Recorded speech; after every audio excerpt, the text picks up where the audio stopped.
మద్యం కుంభకోణం కేసులో కీలక పరిణామం చోటు చేసుకుంది. ప్రధాన కుట్రదారులు, సూత్రధారులు, పాత్రధారులు అంతా కుమ్మక్కై కొల్లగొట్టిన సొమ్ములో కొంత భాగం ఏ బ్యాంకు ఖాతాల్లో ఉందో సిట్ కనిపెట్టింది.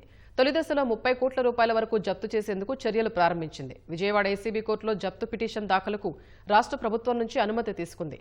గతేడాది సార్వత్రిక ఎన్నికల సమయంలో ఎన్టీఆర్ జిల్లాలోని గరికెపాడు చెక్పోస్టు వద్ద పట్టుబడ్డ 8.36 కోట్లు రాజు కేశిరెడ్డి నియంత్రణ అధీనంలో కొనసాగిన అదాన్ డిస్టిలరీస్ ఖాతాలోని 16.12 కోట్లు, ఎస్ఎన్జే షుగర్స్ అండ్ ప్రొడక్ట్స్ ఖాతాలోని 5 కోట్లు, ఎంపీ డిస్టిలరీస్ ఖాతాలోని 50 లక్షల జప్తు కోసం కోర్టులో పిటిషన్ వేసేందుకు అనుమతి కోరుతూ కొద్ది రోజుల కిందట సిట్ అధికారులు ప్రభుత్వానికి ప్రతిపాదనలు పంపించారు.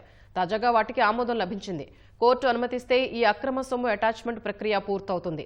ఈ మేరకు హోంశాఖ ముఖ్య కార్యదర్శి కుమార్ విశ్వజిత్ సోమవారం ఉత్తర్వులు జారీ చేశారు.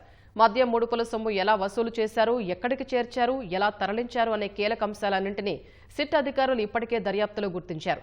అందులో కొంత మొత్తాలు ఆయా ఖాతాల్లో ఉన్నట్లు తేల్చారు.